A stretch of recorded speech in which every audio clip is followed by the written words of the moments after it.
Gentlemen, good morning. Good morning. Got our coffees. Coffee. Oh, yeah. I don't. Homemade mocha. Joe's missing his coffee. Yeah, homemade coffee. Do we all, the three of us who have coffee, do we all go homemade today? I went homemade free from my apartment machine downstairs. Ooh, frugal. Okay, I'll give you a pass because it was free. That's good. I got a vanilla latte with a shot of espresso in there. Nice. Ooh. Little quick, totally off track from our topic today.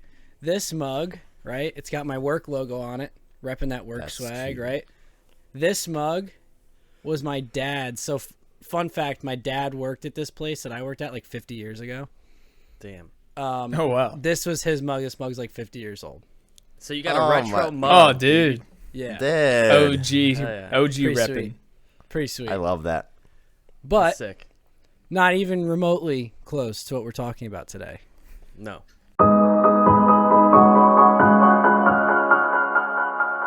Because now we're going to switch a flip, Ooh, he did it. get early. on track with our topic, which is going to be, damn, my shoulder You all right? hurts.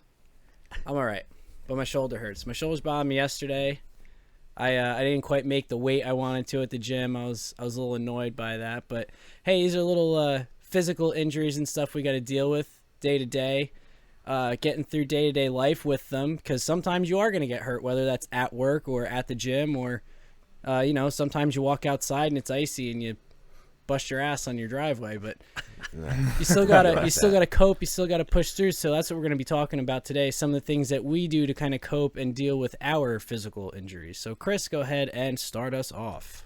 Thanks, Randy. It's good to see Jared's smiling face back on the show. Yes. What's up, buddy? I haven't Welcome seen you for back. so long. Welcome No, back. you welcome back. No, you. No, you. Randy, your busting your ass story sounds a little personal. Sounds like you might have done that. No, just an example, because Oh. it's slippery as hell outside right now. Oh, okay. Good. Yeah, I could have Just- sworn it was actually him. Yeah, that's totally something you would do. It is something I would do. Yeah, but injuries, man. I could talk firsthand right now. My foot has been hurting for 4 months. Like, there is something wrong with my right foot, and it's nuts. Like, I had to stop snowboarding a little bit early every day just because my foot was bothering me. So this is perfect, how to work through that and how to, well, I'm not even diagnosed with anything yet, so I don't know what it is. But what have I done to try and overcome that and try and, like, work around it while not getting more injured? So that's what today's episode's about. I guess we'll just dive right in with me. So first off, I don't know what's going on. Feels like there's a knife in the top of my foot. Feels like I'm ready to pull a tendon. I don't know what's going on. But I stretch, like, my very upper calf, like, almost by my knee, like, behind my knee. What was that tendon called there, Randy? Your PCL? Is that what you call it? What? It could be ACL, PCL, LCL, Sure. any one of those And CLs, cruciate The ligaments. big-ass tendon thing behind your kneecap on the outside. If you go down just a little bit, your calf muscle starts. If I massage that and, like, use a massage gun, and it hurts. It's painful to do, but it's a good pain. I love pain. But when I stretch that out, the top of my foot feels better.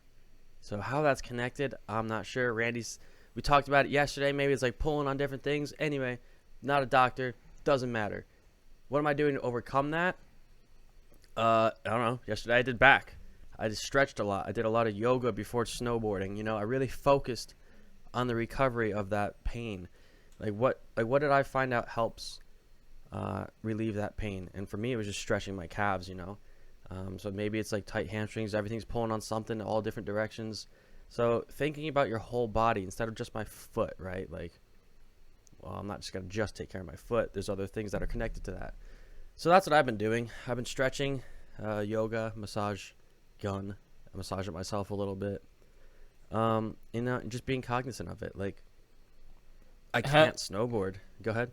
Yeah, one question I have is, I think we should preface this whole topic of conversation with check with your doctor first. None of us are doctors. Yeah. We are not medical professionals at all. Yeah, Not so anymore. I think. So I assume you probably haven't had it diagnosed or checked out. You said you didn't have here's- a diagnosis.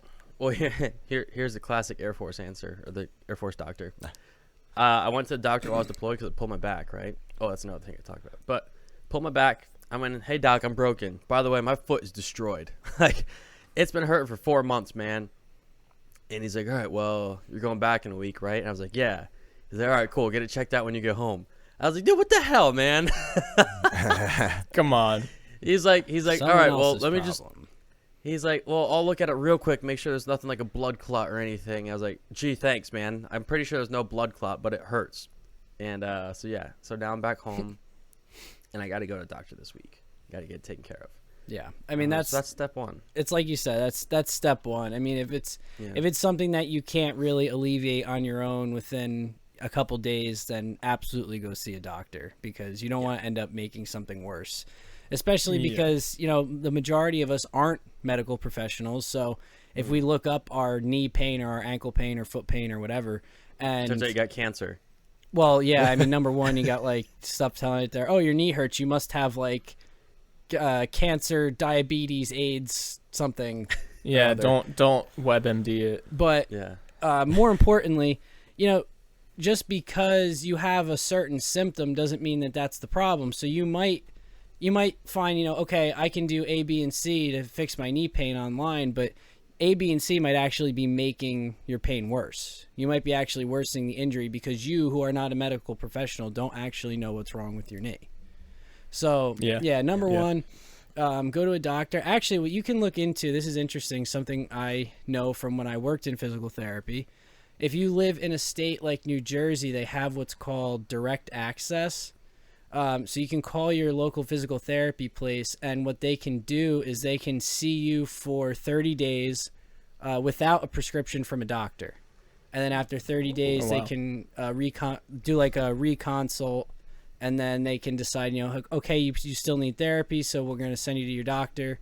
And, then they can write you a prescription or whatever. Or, hey, it's been 30 days and you're doing good. See ya. Maybe check back in a couple weeks and see how you're feeling. So that's always an option too. But yeah, step one, if it's something you can't alleviate in a day or two, go see a doctor about it. I mean, I know I'm probably the worst person around to tell you that, because I'm definitely the person who gets an injury and it's just like, not important. Not go to the doctor. I don't go to the doctor unless I'm like dying or there's something falling off. But I'm pretty sure you were concussed like a few months ago, and I was like, did you go to the doctor? Did not go to the the doctor. Nah. I was like, bro, go to the doctor. Dude, a couple of years. So, interesting story about injuries from a few years ago. I was in a baseball game. I got in a collision with a runner. Really messed up my arm. It was bruised from like here to here, all swollen. And then like a couple days later, it felt better. So I was like, I'm not going to worry about it. Well, through this whole, as if you've been watching the show or listening to the show for a while now, you'll see I went through kind of a pseudo weight loss journey kind of thing over the last year or so. And one thing that I noticed, I had lost some fat around my arms, like in this area. And I was doing bicep curls one day, and I was like, hey, my left bicep looks weird compared to my right one. Well, it turns out I tore the long head off of my left bicep. And the only thing that makes sense was I did it during that baseball game. So perfect example of why you should go to the doctor, because there's nothing I can do about that now. That's done. I can't get that repaired at this point. But yeah, perfect example of, if you get an injury like that, go to the doctor. Yeah, that's the biggest reason you should definitely go to the doctor and get it checked out, because you want to distinguish the difference between like being uncomfortable and actual pain. Like that could be the difference between, I had an injury in my bicep tendon before. That could be the difference between just like inflammation causing you to be uncomfortable versus like an actual tear, which is causing you pain and could cause permanent damage. Like if it's a full tear, you're going to need surgery. If it's like a partial tear, you might be able to get away without surgery, but definitely get it checked out. Still should go to the doctor. Yeah. Okay. Well, I'm 4 months overdue, so I should probably go to the doctor this week. And that's another thing, Chris, like with your story, one of my favorite sayings, especially around like the topic of injuries, like sports injuries, is correlation does not mean causation. Yeah. And that means like, you've had, like you can talk about this later if you want, but you mentioned that you had a back injury before, and now your foot is really aggravated. Like your foot and into your leg. So your back injury could have even been caused by something in your foot, like an imbalance in your foot, or like something being too tight. I was thinking vice versa. Yeah, for sure. So that's what, I just got to go to the doctor. Just got to bite the bullet and go in and be like, Doc, I am broken. Please fix me. So if you follow my Instagram, you would have seen yesterday I put up a douchey selfie from the gym saying I'm working through the pain, blah, blah, blah. But I did back day. Didn't do anything with my legs or anything. I just got back from a week of snowboarding. I'm sore, but you got to stretch it out, right? So how do you guys work around an injury? How do you get through it? What do you guys specifically do? For me, I mentioned I stretch a lot, and then I won't work that. I'll work stuff around it. Be cognizant of that to not aggravate that muscle. So the worst injury I ever got was actually at work. We have these really big carts that we have to push. Actually, this one was for hydraulic fluid for an aircraft, and these things are impossible to push with one person, normally even two. So it takes 4 or 5 bodies to push, and oh yeah, they're heavy. They're super heavy, and we were pushing one into a hangar once, and done it 100 times or so. But this time, I think we only had 3 guys, and I was pushing. My lower back just got super strained, and I stood up. I'm like, I'm done. So sorry. So I took a break, let everyone else take care of that, and you guys got it. Yeah, you got it. Yeah, you got it. So I think I went maybe about a week or so, and I still had lower back pain so bad. I'm like, okay, I'm going to the chiropractor. This is bad. So yeah, I chose to go to the chiropractor. They checked it out. I don't remember if they didn't see anything wrong with an X-ray, but they were working on me, and I was going there for solid, I think, 6 months, and normally by about I think it was around the 2nd or 3rd month, I was feeling better. Just small pain, but by after 3 months, I was totally fine. So that was a very big help for me, was seeing a chiropractor. It's not for everyone, but definitely helped for me. Yeah, that's a good point. Oh, that's good. Well, take advantage of the resources you have, right? Because here on base, Rumsey, we get the chiropractor for free. So do you? Yeah, it's fantastic. Yeah. Damn it. Yeah, I go every 2 to 3 weeks, just get readjusted, and it feels fantastic. There's a lot of people who don't believe in chiropractors, but it works for me, man. Even if it's a placebo effect, whatever, man, I feel good afterwards. So it's free. I mean, just from somebody who worked in PT, we always say chiropractor's a Band-Aid, PT's a repair. But that's fair. That is true, right? Okay. But to be fair to chiropractors and people who go and see them, sometimes that's all you need is that one-time adjustment. I mean, sometimes there's not really anything super wrong or damaged, and you go to the chiropractor and they make an adjustment, and you're good, and that's it. And you don't need to go back, or you don't need to go back for a year or whatever, and that's great. But when it becomes a chronic issue, that's when you should seek something a little more substantial. Yeah, and I think that's a big part of injuries, right? It's kind of determining, is it muscular or is it skeletal? It's probably not ever skeletal. Muscular, ever since I started getting massages, I have been just so much better. Felt so much better. And I hadn't got massages for 27 years of my life. It's just the muscles in your body are weird. They're fantastic, but they're weird. They connect so many different things, and something we were talking about before. If you massage my neck, and all of a sudden my hamstring is I feel blood flow again. It's weird, man, how everything's connected. It's a spinal cord. Well, it's funny. It's people don't realize when you think about it is, you might have neck pain, right? And then you stretch out your hamstrings, and you're like, hey, suddenly my neck feels better. And in essence, that doesn't make any sense, right? You think about that. It's well, how do my hamstrings affect my neck? Well, if you think about, this is where having a background in the anatomy comes into play. You see how your hamstrings connect to your pelvis, and then how there's 2 muscles that run all the way up the middle of your back, from your pelvis all the way up to the base of your skull. And if your hamstrings are tight and pulling on your pelvis and giving it an anterior tilt, and then it's also pulling on those muscles in your back, you could have back pain. You could even have neck pain from tight hamstrings, depending on how severe it is. So It's it's just the way the pain translates. Yeah. And that's so back to the original. That's indicative of like lower cross syndrome, right? Those are like 2 symptoms, weak glutes, which is like the biggest stabilizer in your body, and then tight hamstrings, tight lower back, weak core. So like strengthen up your core, and then stretch out your hip flexors as well. Yeah. And so back to the original question, like what are some techniques you guys use to get past this stuff? Like what have you guys done in the past? Well, I will say number one is I don't stretch enough. Yeah. I can definitely stand to stretch a lot massive. more. And I think that's something that generally the population, everyone has a problem with. And I'm not even just talking about people who exercise regularly, just people from working. I mean, and it doesn't even have to be a physical job.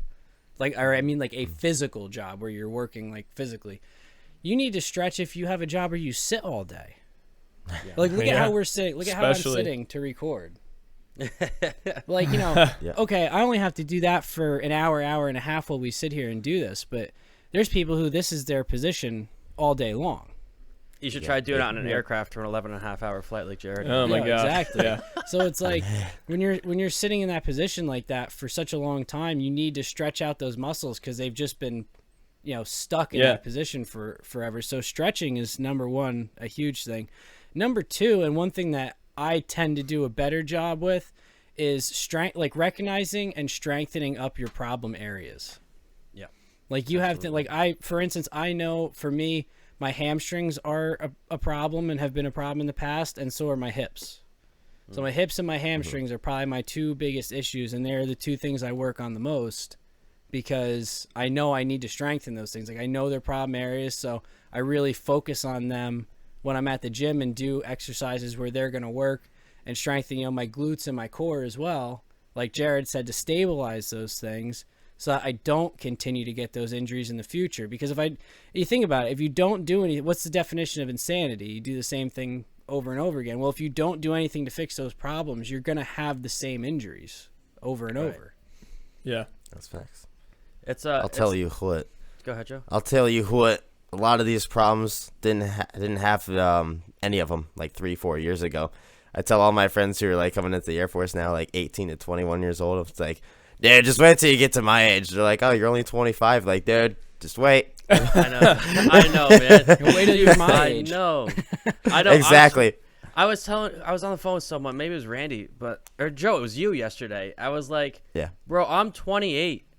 Yeah. And I have to prepare to snowboard now. Like if I don't stretch or do yoga or something, like I can't do it. Like what the heck? Dude, 80 years old is going to be rough, man. Dude, I know. I'm feeling it, man. I'm like 25.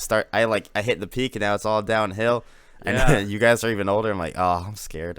Nah, you're good. You got to take care of your body and we're good. Yeah. So I want to touch on something Randy said. So when I originally went to physical therapy for like some plantar fasciitis, I was just playing hockey a lot. And like maybe not stretching as much as I should have.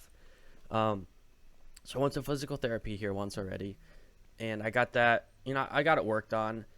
But the biggest takeaway from that was like they had me do like exercises when they were evaluating me, and they realized that like my hips, like I don't know the muscle, the outside of your leg, not your IT band, but like the muscles there, they were weak. Like I would lay on my side and try and raise my leg up, and one side was way stronger than the other. And then my core was weak. So I think that's the second biggest thing. So number one, go to a doctor if you're injured. Number two, focus on those weak areas and like have someone identify those weak areas for you. Because I couldn't do it. I didn't know it was weak until I was doing these exercises by a professional who was like watching me, right? So maybe if you just get a trainer or like, I don't know, find someone who's good at that stuff, who can like give you an evaluation and then see what you could work on. Because those are huge, man, because that just leads to injury. If you're weak in something, that's going to have all the strain on your body. Yeah, and Jared, I know you and Chris talked about this when we did our intro to exercise episode. You talked about taking like days, like just say it's your leg day, right? So you do legs, and then when you get done, it's like, my delts are weaker than I'd like them to be. And then you do a little bit of delt work on your leg day. So it's like an off day from when you would do your shoulders, so you're not already fatigued from your shoulder day and now doing an extra exercise. you're just throwing it in on a day when you can put a little extra work into it. Yeah, little focus sessions. I love working out with Jared Rumsey Fitness because, dude, there'd be days where like we would just go to the gym just to stretch.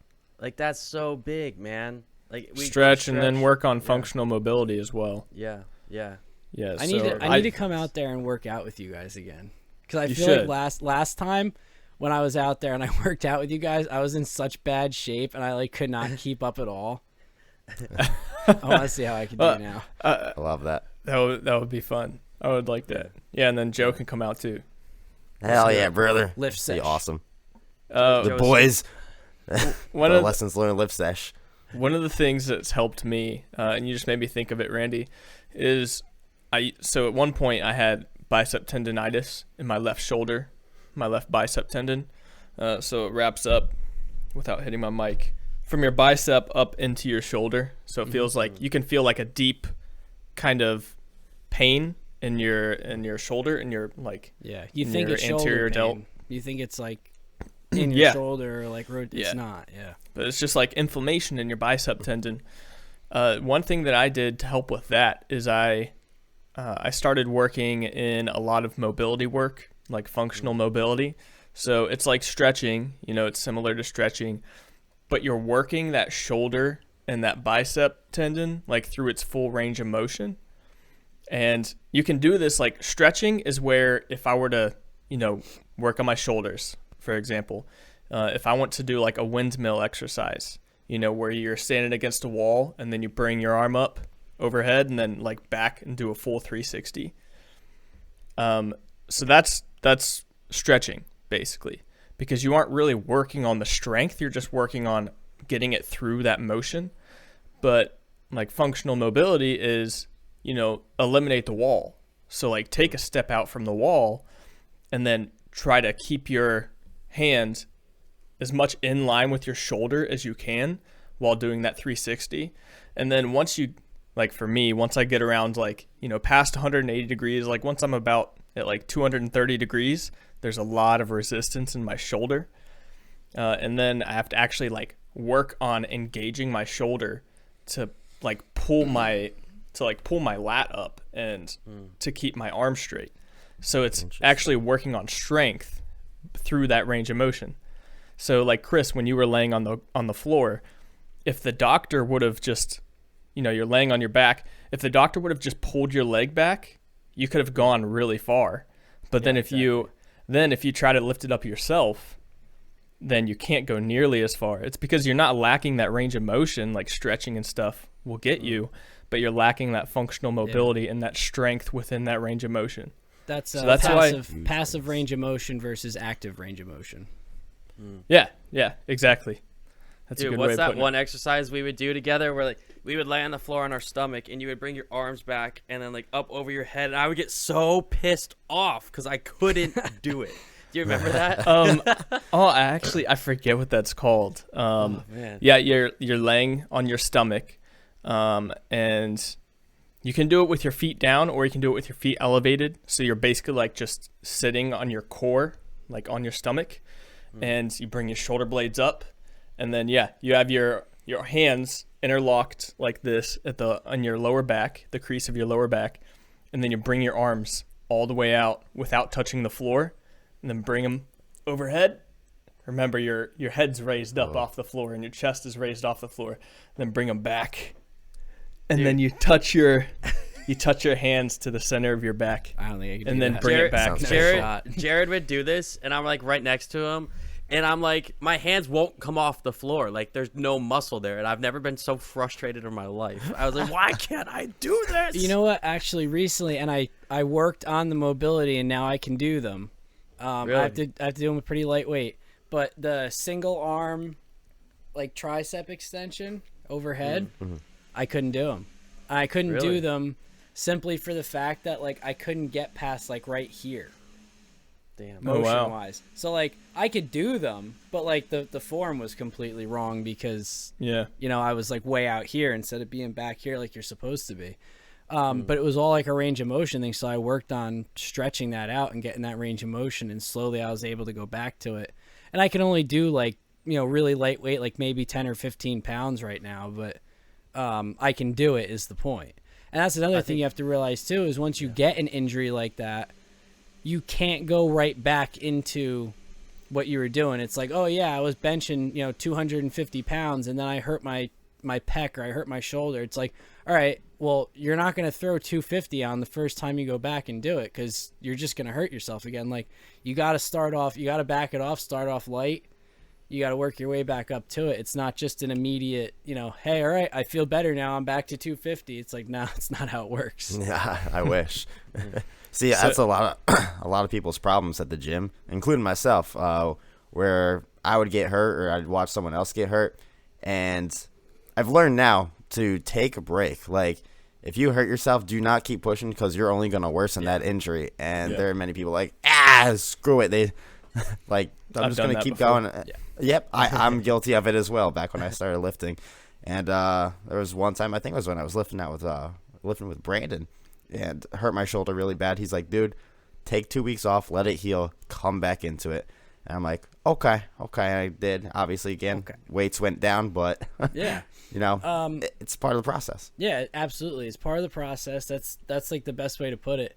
And if you take anything away from what I say today, take that one thing away from me, because that is something that I do constantly.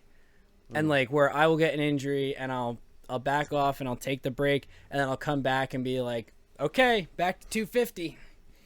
Because I'm a Taurus. I'm very bullheaded and stubborn, and will not be okay with the fact that I didn't make weight. So, don't be like that, or you're just gonna get hurt again.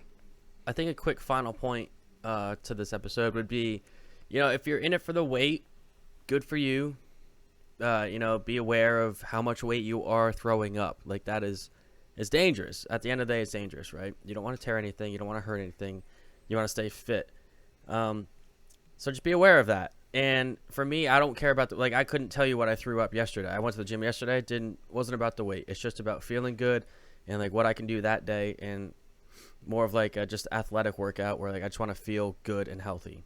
So for me, it's not about the weight. So determining that too, like what you want to do in the gym, or like if you have an injury preventing you from playing a sport or something like that, like just focus on what it is you want to accomplish, and like work that into your routine. Don't push yourself just because you want to throw up like a ton of weight, Swallow your pride. I got one more thing before we wrap up.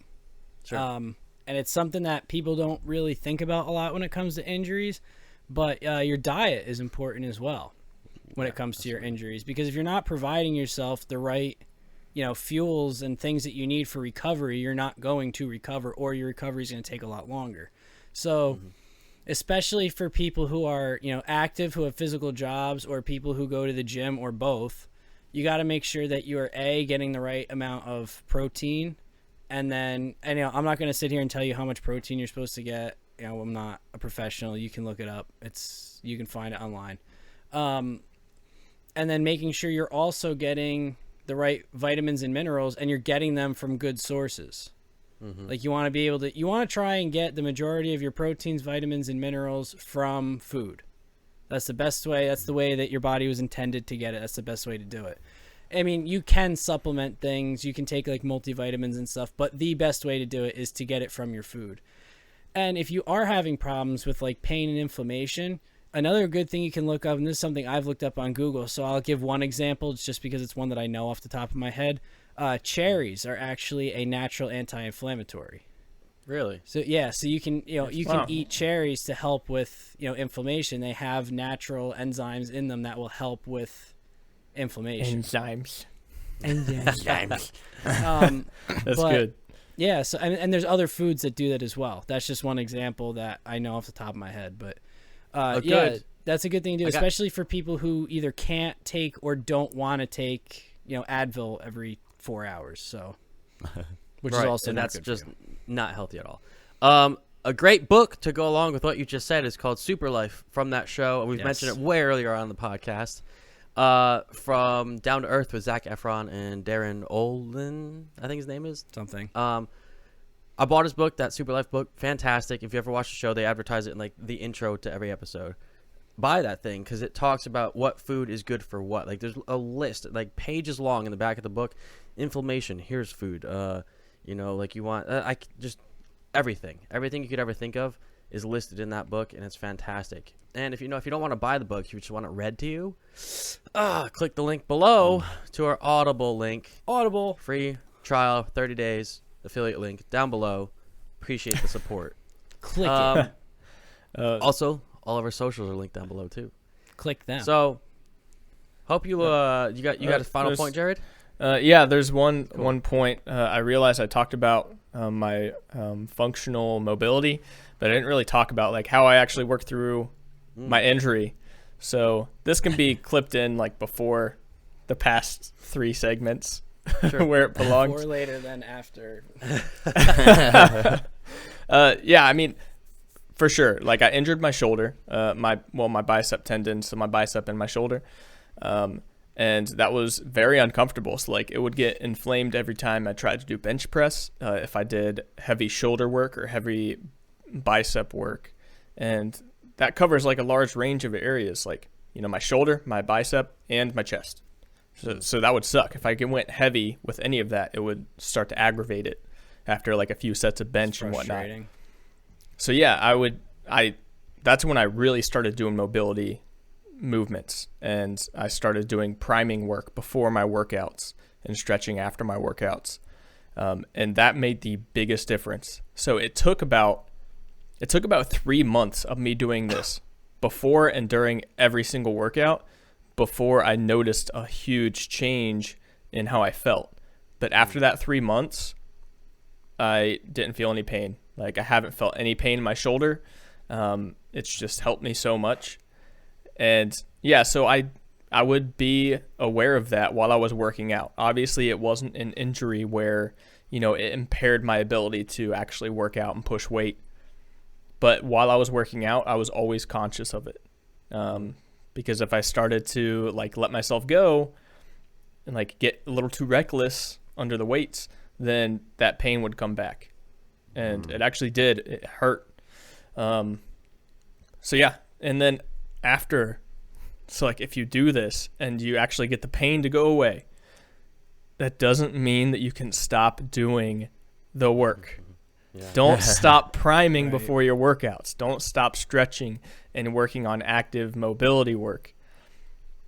Because, you're just going to have to keep on doing that. Like, maybe you can dial down the amount of it that you actually do. But, it's pretty much going to be a thing that you should do, especially as you get older. Joe, you're pushing it. I see you. You're getting old, man. Old man. I'm getting there, dude. I say it every day now. After you hit 25, it's just downhill. So, you can look up priming exercises, like pre-workout priming movements, and then just start going through those and see what feels good. See what if you do the one where Chris has the trouble like bringing his hands off the floor, maybe you should try doing that and like kind of look at it as a fun challenge that you can do. Like, hey, one day I want to, like a month from now, I want to be able to lift my hands off the floor. It's like little things like that are wins, and it's like little wins like this in your like workout life. It's just going to be like compounding interest. Like as you get older, you're just going to move that much better. You're going to live that much. Finances for your body. Like your life is just going to be so much better. Like being able to move when you get older. And especially like, go to a doctor. But when you have one of these injuries or something, or you have a pain or something that makes you feel uncomfortable, like inflammation, or you pull a muscle or something, get it checked out for sure. But then also, focus on diet, focus on sleep, focus on hydrating. Like all these things are so important to it healing. But also take your time.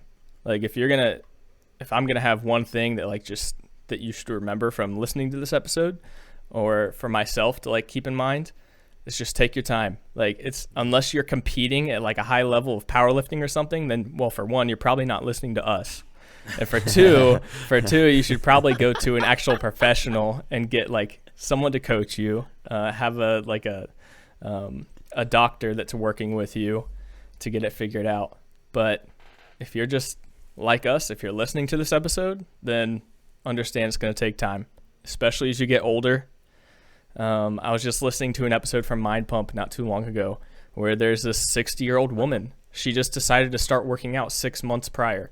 So she was 60 years old when she decided to start working out. And she experienced an injury. And it's like, that's the number one thing that they told her, is it's going to take time.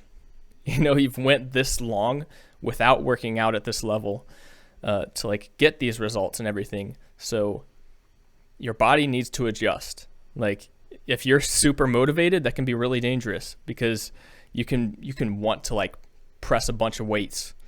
Like if you go through a breakup or something, you're going to be like, you're going to be fueled in the gym.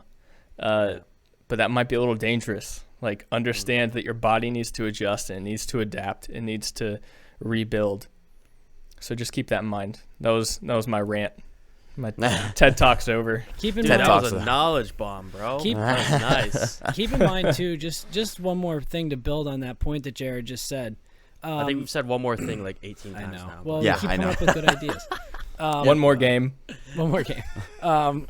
When you see like these professional athletes, like you'll see a football player that tears his ACL and then he's back on the field in 6 months.